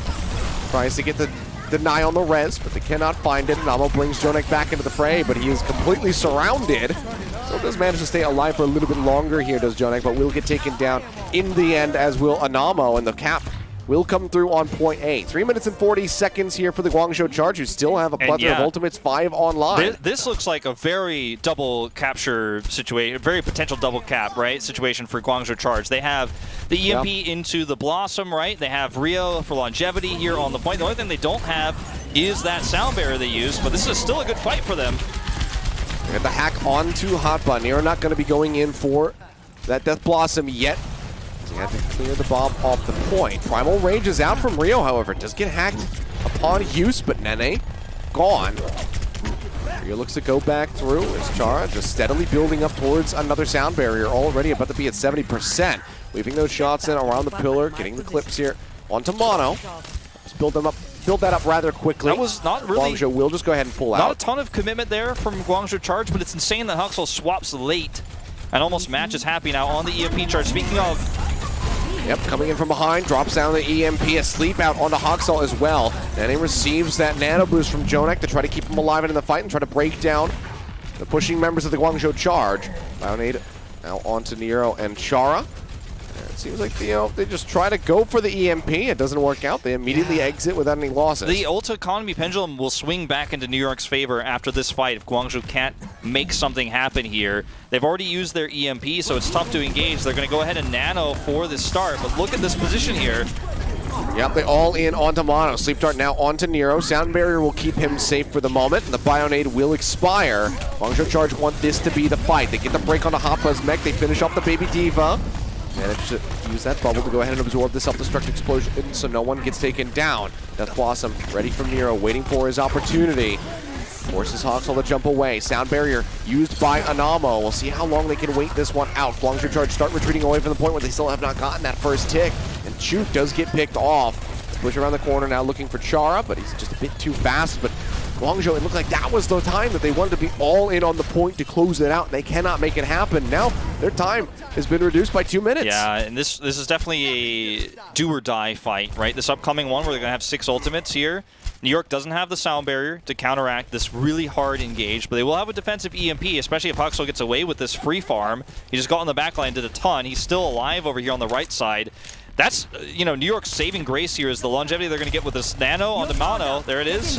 And that EMP they're about to build. Chuck it out. They get the Sleep Dart, but he's very rudely awoken instantly thereafter. Not exactly what you want if you're the Guangzhou Charge, but with 6 ultimates, can they get this cap on the point with time left in the bank? Happy, forced to jump away. EMP does come through, catches out on the 3-char, nails the sound barrier, but just too much focus fire, and Rio will fall. Nero equalizes, trading out Mono in response. Self-destruct. He's online here for Krong, waiting for his opportunity, but Nene denied any damage from the defense matrix. Krong crucially holding on to his ult. And now that the Reaper is gone, might feel a little bit more free to use it. Leaving down, Rio rejoins with the Primal Range, takes down Hotba, just smacking Jonak around, helps get the kill onto Anamo, will be sleeping over towards the spawn doors. Tries to drop the bubble, but Nene on top of him directly does manage to find the kill. Nene teleports now into the corner, Mono rejoins. Antied but nano boosted. Will be okay in the Guangzhou Charge. EMP with is ready. 8 seconds remaining. Are not going to be able to get this cap with time in the bank, but now they have to get the cap in general. Life on the line. Already going to be demech'd. Try makes his way over to the point. The pilot form Diva going to be taken down. Hoppa punishing him. Leap comes in from Rio. EMP goes out. Manages to find 2. The Bionade on top of the Winston as well means that Rio is a goner. Cannot do anything. Happy trying to build up. Almost has the EMP ready to go. Push back in onto the point. Nero managing to find 1. Gets rid of Hoppa, punishing him after he uses the ult. The Death Blossom will find a Namo. Sound Barrier going to be dropped. It's just for Chara and for Nero as Rio swaps over onto the Wrecking Ball to try to rejoin in quickly. Lano taken down. Spam shot coming in on the Nene, try to keep him alive. They do manage to find the kill. Now they're looking for a little bit more. 84.5% built up for the side of the Guangzhou Charge. Can they actually make this happen? Happy's coming back in. The EMP is still going to be ready. Self-destruct out on the point from Krong. Looking for a pick. Will not be able to find one, but will be able to make it back into the mech safely. EMP comes through. Manages to find both the tanks and Anubis used, however, onto Mono. Will keep him alive. Hawksall going to be taken down. Hoppa out of the mech. The Death Blossom comes in from Nero, and he finds 2. That might just be good enough. They managed to finish him off. Nene pushing forward. Gets rid of the opposing Reaper. Shu will strike him down, just holding down that right click. Gets rid of Nene. YXL streaming onto the point one after the other, trying to get this defense up, but they cannot make it happen, and it will be a minute apiece. 2 extremely long fights in this map so far. Guangzhou Charge on the defense, draining NYXL's clock down. Now managing to get the cap in OT to give both teams a minute. I mean, this was a absolutely tenacious push for Guangzhou Charge. The sound barrier from Chara to keep everybody in it, barely surviving long enough for Happy to zone his way back in there, toss out the EMP. Remember, he died as the check mark was being drawn. You know, the animation for the 100% of the ult. He dies right before EMP is ready. Then they have to survive for him to go through his entire respawn, run back to the point. Meanwhile, New York has spawn advantage, and Guangzhou just barely, I mean, at the final hour, their tournament life's on the line, they're, spawn disadvantage, even numbers, barely have the ults to pull it off, barely survive. I mean, you just don't see moments like that very often at high-level Overwatch, especially here in Asia. And they made it happen when the pressure was on. That was some fantastic Overwatch, but it just gives them the opportunity to play this one more defense, right? If they get a full hold here, worst case scenario, draw for them. But if New York just runs away with this could be the end still. So it's not over yet. They're not out of the hot water, but at least they keep their chances alive. Beacon in place. Hog Zarya too. Their way forward. Yep. Hog Zarya. Krong on the Hog and Nero on this Hanzo for the double sniper. Just spamming out on the corners. Hawksall going to be swapping over to his tried and true Genji as Nene will be showing us that Widowmaker. Such a good anti-dive comp what Guangzhou is running though. Hawksall's not going to have time to build a Dragon Blade, at least not in this first, push. They only get really one push, so he's going to have to extend that for a long time if he wants the Blade. Krong taking a nap there for the moment. Does get woken up. And he just wants one chance, one headshot. Could open everything up. Happy gets the spot there. Onto the Genji. Gets the shot. Happy striking down Hawksall. Follows up. Finds a second one. Gets rid of Nene. Now Jonak going to be gone. The Bionade goes out from Shu, and they might have just actually done this. The res will bring Jonak back into the fray, but it doesn't matter. Nobody can touch the point. And after a series of incredible headshots at the hands of Happy, one of the best Widowmakers in the world, that hold comes through. But like you said, this might not necessarily be a win. If NYXL can do similarly, this could just result in a draw. But they've bought themselves the 4th map at least. Yes. And they tweeted before coming into this that Temple of Anubis will not be our last map of the 2020 season. And they have now guaranteed that. Yes. And now, we talked about this not being a great meta for Guangzhou Charge, them not having the full grasp. They go back to double sniper. Right? And Nero's an incredible Hanzo player. We've known that since 2019 when he made his Overwatch League debut. Happy, one of the best Widowmaker players. They put it all on the line again. One defense, one shot, all they've got. And Happy, he hits the headshots. He comes up clutch when it matters most. And again, this team just barely stays alive. And for New York Excelsior here, you've got to hope for that draw if you want to still put yourself in best chances, but it's not like they lose their match point or anything like that if they end up getting drawn here. But you want to keep Guangzhou down. But The story here is about Guangzhou surviving. It's not about the draw or the win, really. A win on the board puts them one step closer, but let's see what New York can get done here with this Pharah composition once again. Guangzhou struggled against this on their first push. Shots coming through, looking to spy check. Happy, he'll jump back instantly, goes for the Widowmaker, says, okay, they have an Ashe, I can beat that. They have a Pharah, I can definitely beat that. Yeah, it's a great swap for him. He looked great on the defense. I mean, this is one of his best heroes. Go to what's working. You don't have to play the meta always. You can play your hero that works against your opponent. You can counter with your hero pool. Sometimes comfort's just the way to go. Is he happy? Showing some hesitation about jumping up onto the initial archway. Knows that it's a bit too risky, puts him way out into the open versus Haksal, so wants to try play a little more sneakily. The shoe just going to be ripped apart. Haksal finding the kills. Happy now going to be taken down. 17 seconds remaining for the Guangzhou Charge. Somebody's going to have to stay alive. Try and get the touch here onto the point. Rio still taken down. Haksal doing an incredible job, showing a performance much like we just saw from Happy. No backdoors. And with no one tagging in the translocator, you can see it in slow motion. Way too close, but just not there in time. Guangzhou Charge cannot get to the point. We will have a draw. The series goes on. The series goes on. Sigh of relief out of every Guangzhou Charge fan. They looked alive throughout that entire map, right? I mean, they had a phenomenal defense on B. They had a pretty solid attack once they got through that initial Pharah defense. Followed up for a pretty solid amount of cap on B. Got held again, but then stayed alive and got that overtime cap. Then looked for the full hold with incredible Widow plays from Happy. It feels like this team is playing now, it's almost like they have nothing to lose, and they're playing the heroes they want to play, the heroes they're fantastic at, and kind of breaking the constraints of the meta, right? The chains that kind of extend into what's acceptable to play, right? What your coach has told you to play. And maybe, just maybe, we could have the first signs, maybe, of a potential comeback. I mean, it was very, very dangerously close there. For the Guangzhou Charge, but they keep their heads above the water at least a little bit longer. The scoreline still 2-0. The draw not doing anything for them other than extending the series, giving them a second chance at putting a map win on the board. They still do need to pull off a reverse sweep, so 3 map wins in a row. Havana is going to be the next map pick. We'll see if that is going to be enough for the Guangzhou Charge to finally get on the board, because then from there on out, it is nothing but control rounds where NYXL looked very dominant in that second round. We're going to go to a quick break, guys. When we come back, we're going to have the rest of this series. We'll see if Guangzhou can make this a 2-1 scoreline, or if NYXL can finally close it out.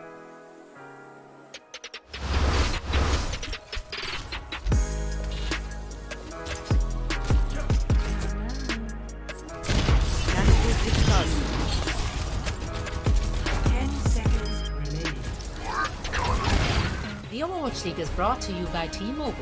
Switch today and rank up to America's largest 5G network, T-Mobile.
All right, welcome back, ladies and gentlemen. That is right. I have swapped out my contact lenses, and the glasses are back on.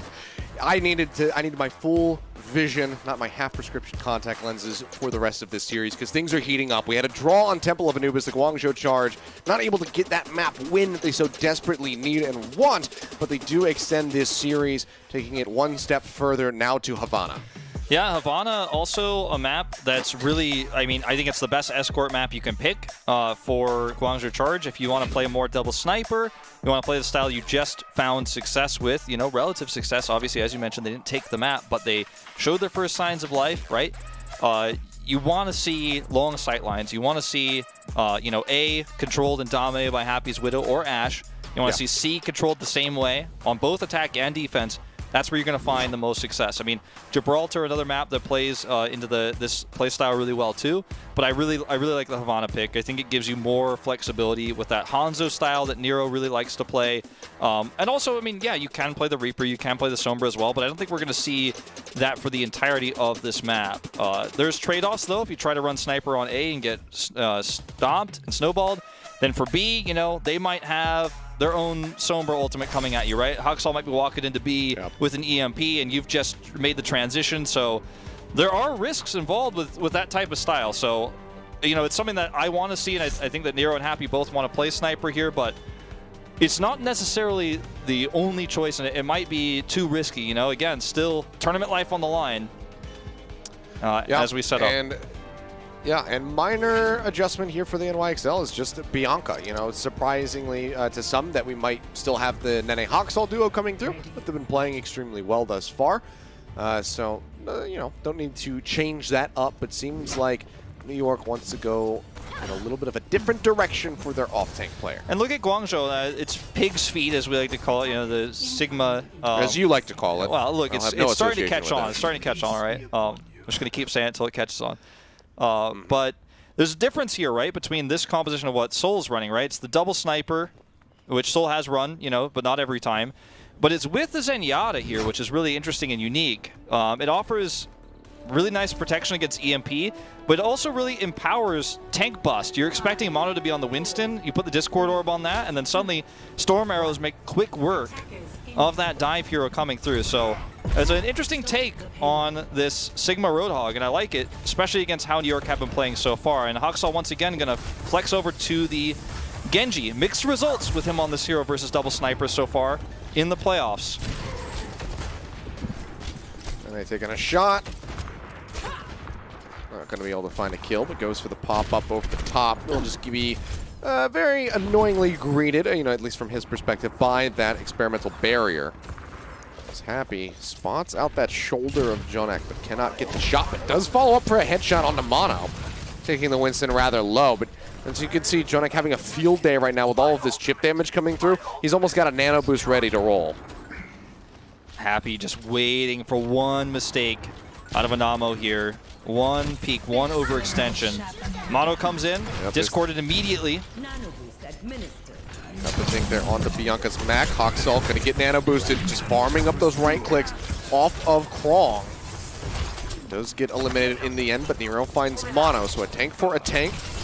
Sight going to be expiring now for Happy's. Huxall gets the Shurikens in onto Nero, finishing him off. Dragon Blade now to come through to try to guarantee this point A take. Huxall will find Rio for a little bit more, but everybody else going to be gone, and the cart will go ahead and glide in. We saw a taste of this Huxall Genji versus Shanghai leading up to this series, and there's the revenge from Nero, but this is the first time it feels like the plan came together, right? He gets a fast blade, he farms it off of some deflection onto Krong and also just shooting at, his big, hitbox, essentially. Just going to get the farm that blade up, and then the blade execution is great. Gets that headshot kill, left click, before the blade is ready, and everything goes perfectly. Uh-oh. Oh, no.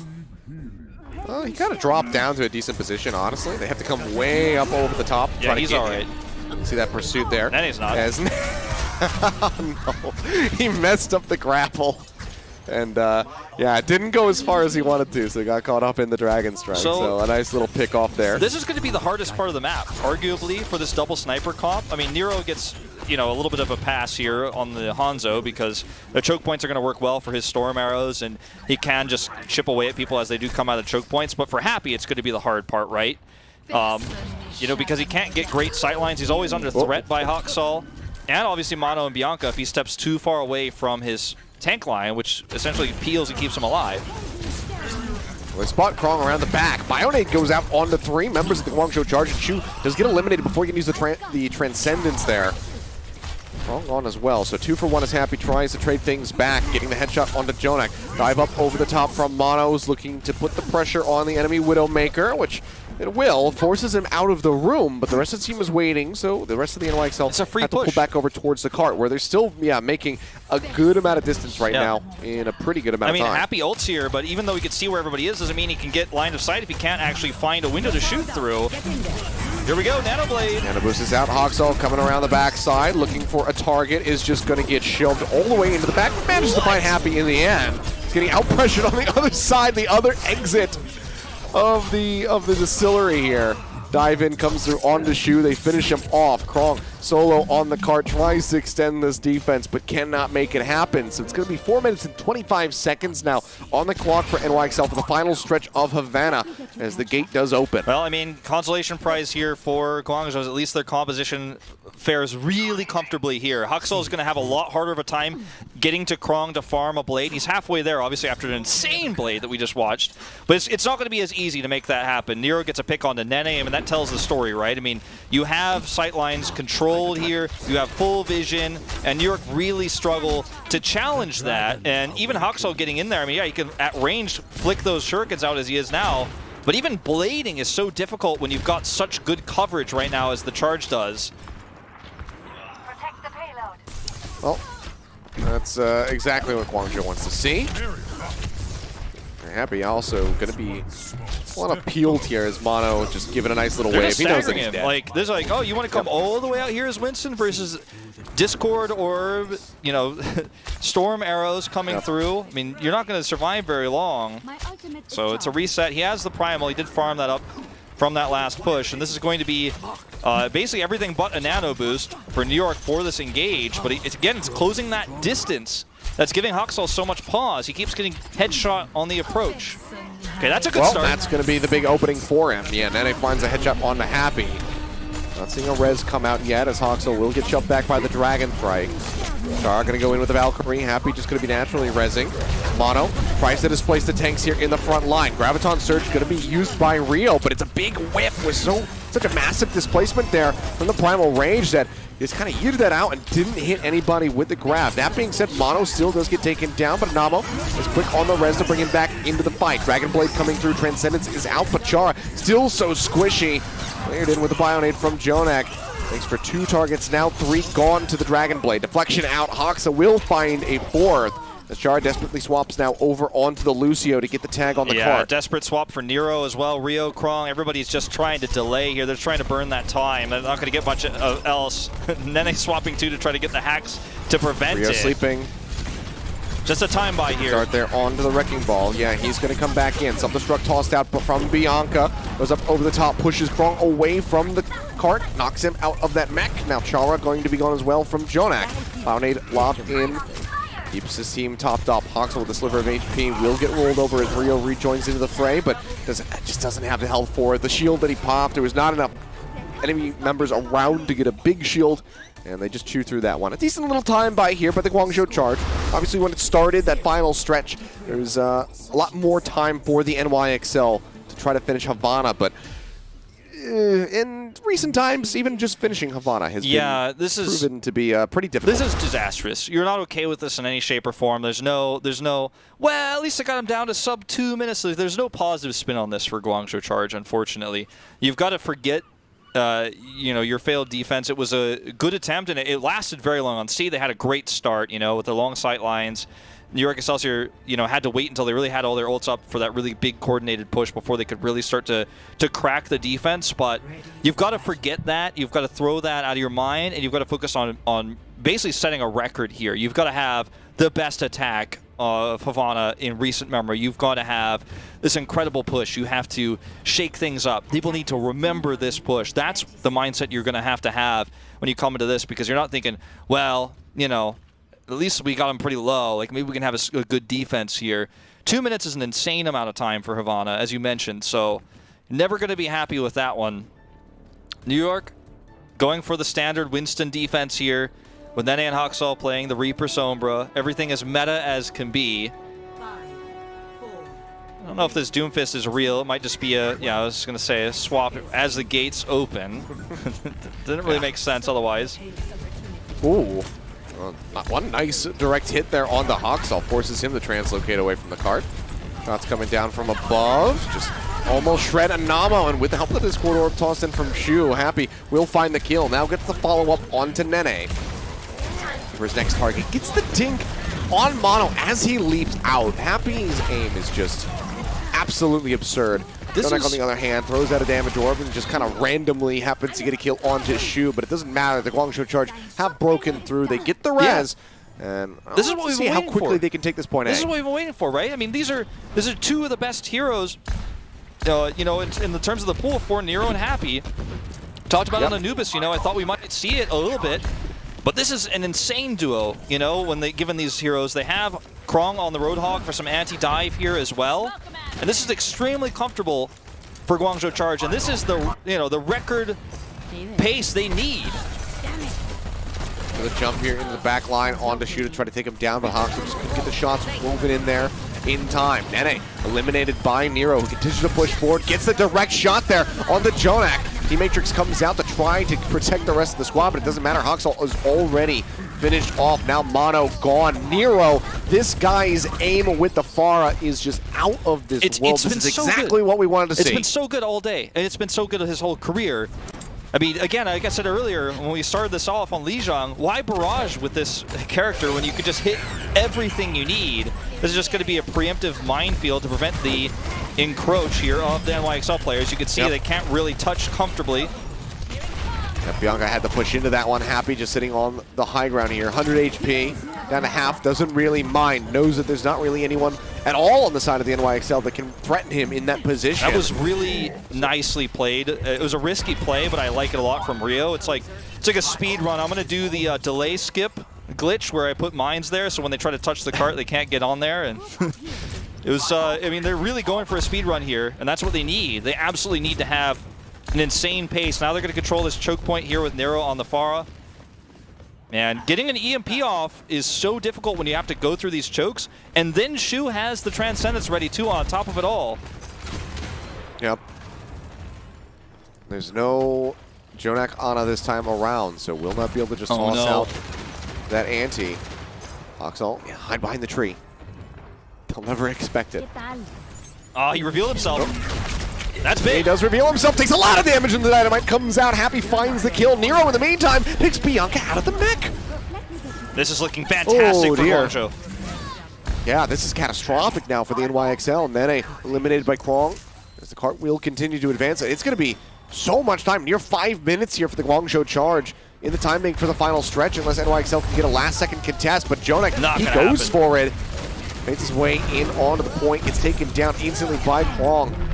Great hook follow-up combo to come through. Mono in the back trying to get the kill here onto Shu. Does force out that Transcendence. He will get finished off in the end. Nero looking for the drop down. Cannot get that kill. The Bob just going to be eliminated so far. That's all that NYXL have been able to get for themselves, as Nero will yet again lob that rocket in to finish off maybe even. EMP still committed to the fight. Finds Nero, finds Chara. The ladder will fall, but the cart is uncontested, and it's 4 minutes 18 seconds now in the timing for the Guangzhou Charge. Yeah, this is when you start pulling your pocket watches out and looking at the time, and eyebrows are raised, and you're starting to think, okay, like, can Guangzhou do this? Like, is this the pace? Is this the time where they can actually match New York Excelsior? And the answer is it's definitely possible. It's realistic to expect that they could actually match it if they continue at this pace. Then he swaps to Widowmaker here because it's obviously great for C, but it's great for helping shut down Nero's Pharah. Nero not even wanting to let him get out of spawn before he puts the pressure on.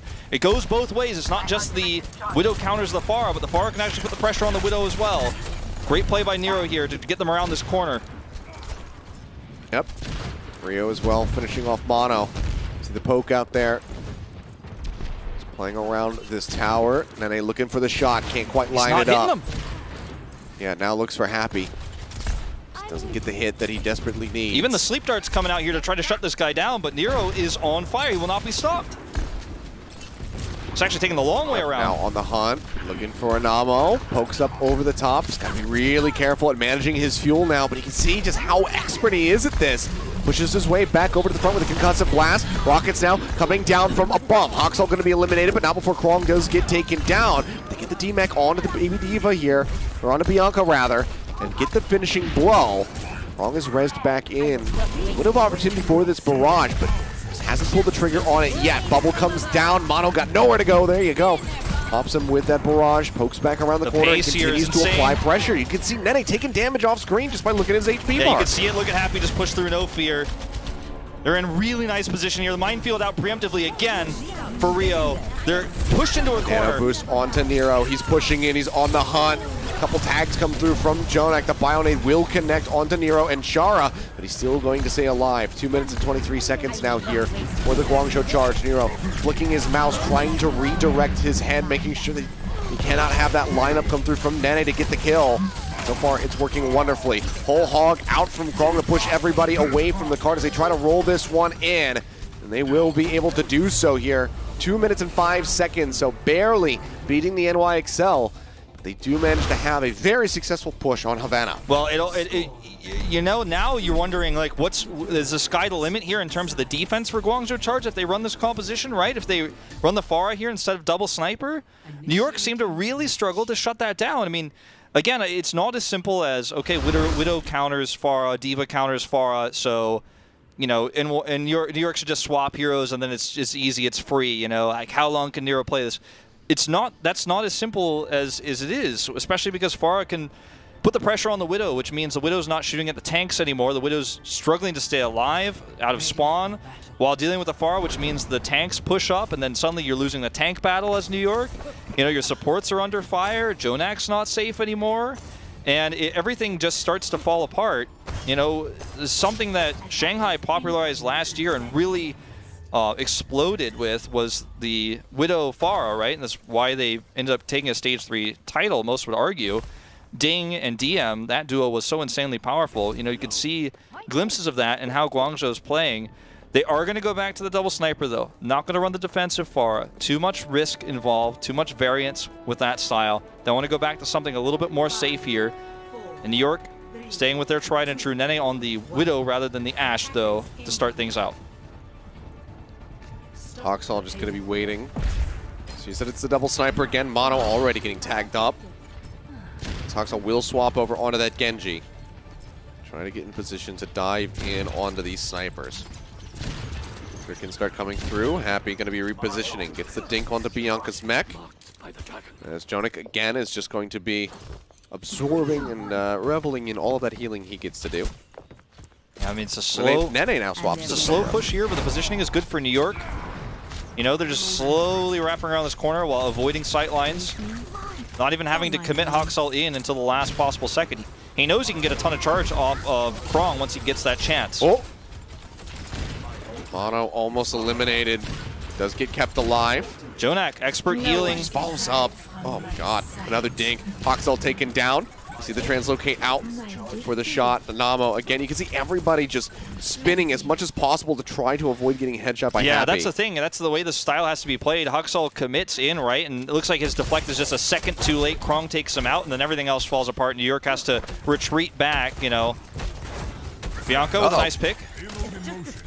Yeah, Rio eliminated, and that's something you have to be very concerned about playing it against Sombra. Anubis going to be used. Mono going into the back line, looking to take down Nero. There's just not enough heal for him, but Nero, in his dying breath, threw out that Dragon Strike and managed to finish off Hoxall.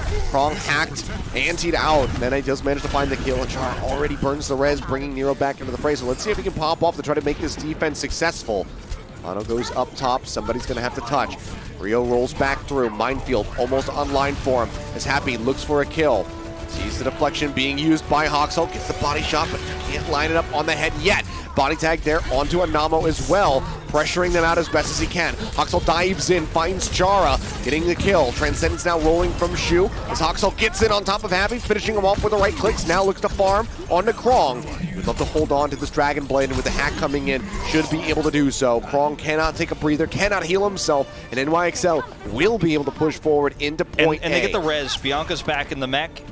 Nene's got EMP, Hoxall's got Blade, and they're going to have a nano boost. Guangzhou Charge, they want to stop this as soon as possible. Everybody would, right? Like to minimize the distance as much as possible. But they actually have to respect these ultimates. They have to defend probably until B. They really cannot contest early. They're just going to feed over free push for the NYXL. They have to play passively.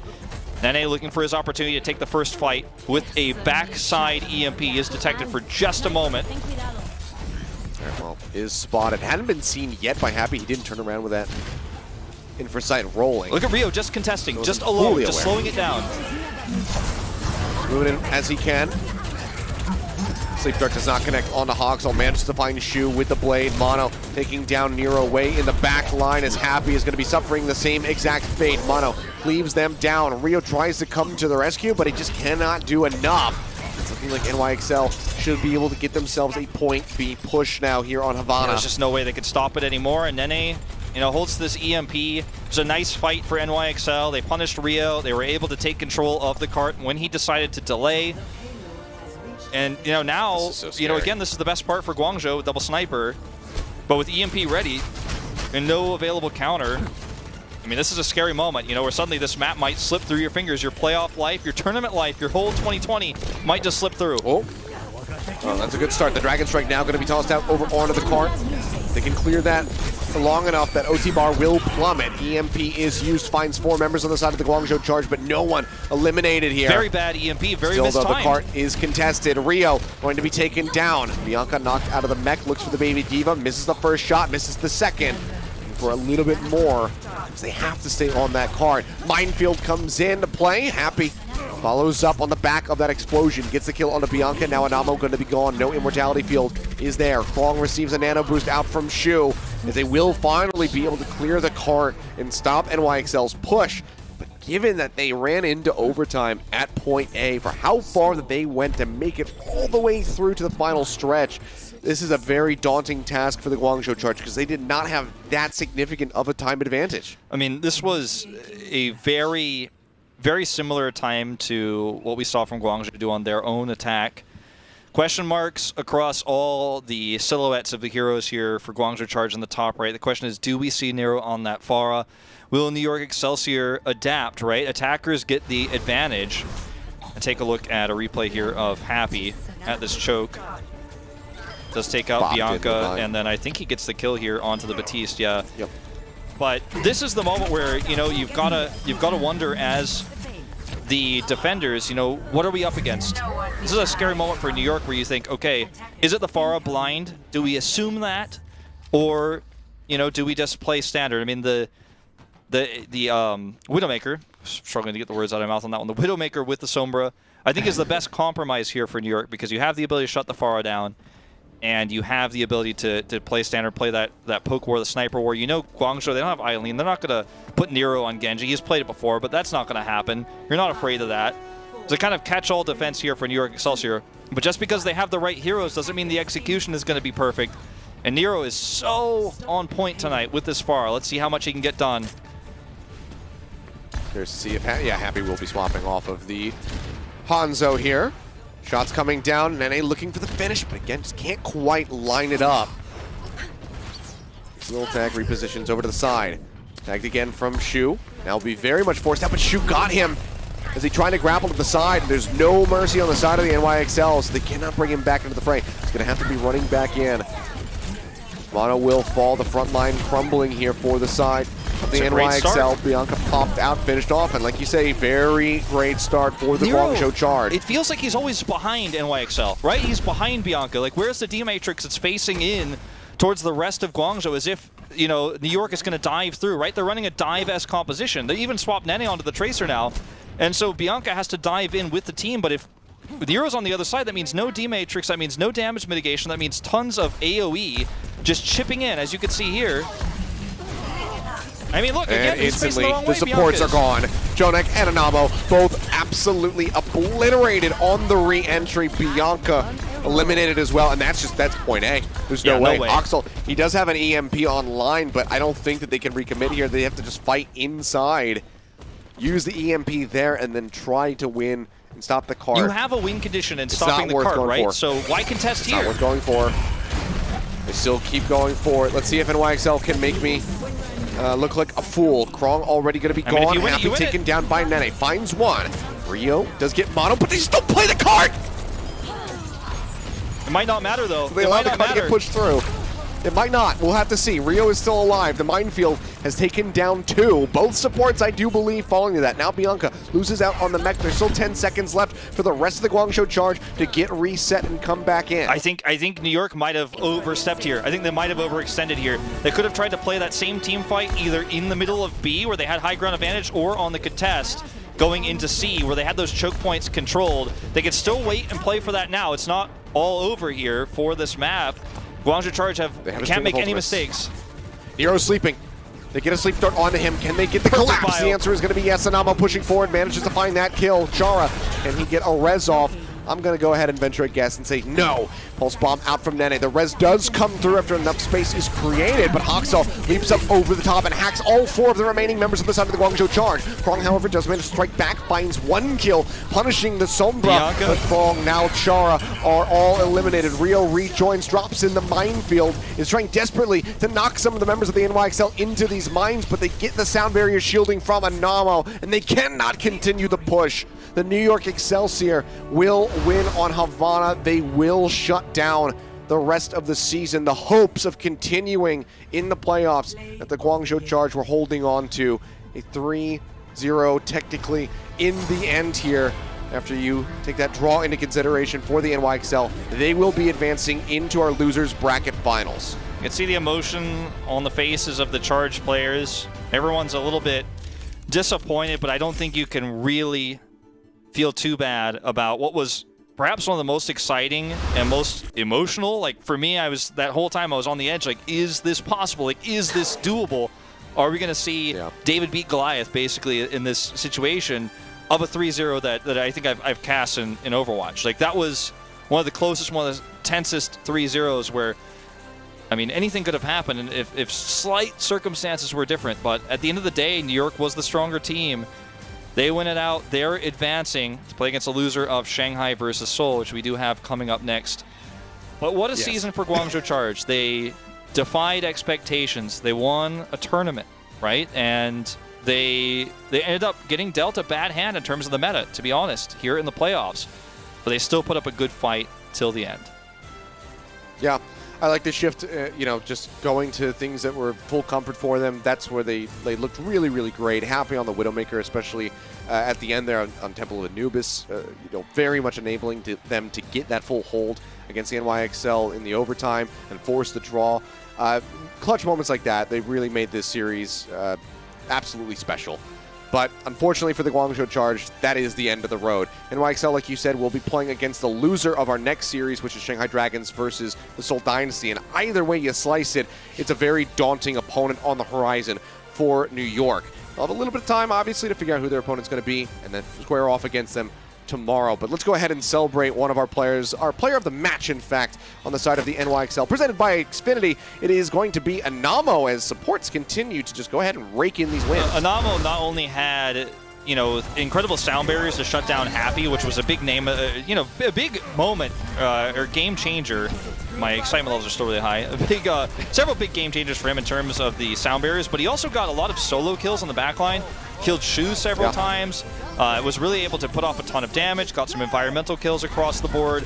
And, we chose this player of the match actually during the game break. It was a while ago. And there's a lot, a lot of people might be thinking, well, what about Mono? He played incredibly well. There's a lot you could have chosen, honestly, for NYXL.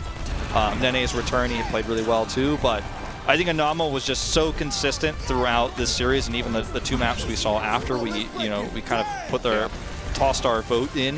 This is not always up to us, but this is who we voted for when we had a chance to vote. We looked like it was going to be a 3-0 on the 3rd map. I think Anamo showcased what a high-level Lucio can really do, what a high-level Lucio is capable of in a meta where EMPs are hitting non-stop. His Mercy, pretty fantastic as well.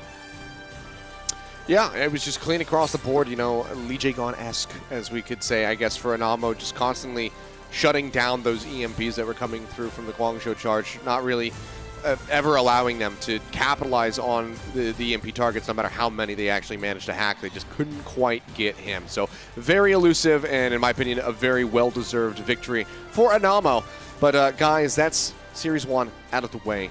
Next up is the big one, the marquee matchup, the one that you guys have been waiting for. This is the Shanghai Dragons going up against the Seoul Dynasty. Winner of this series will move forward and lock in their spot in the top 4 teams globally in the league. Both these teams are going to be fighting. They've got nothing to lose, which they could have everything to lose in this set. They're going to be fighting tooth and nail to try to get their victory here today. When we come back, we're going to see who is going to be advancing and who is going to be going up against NYXL tomorrow. So don't go anywhere. We'll be back with that series in just a few minutes.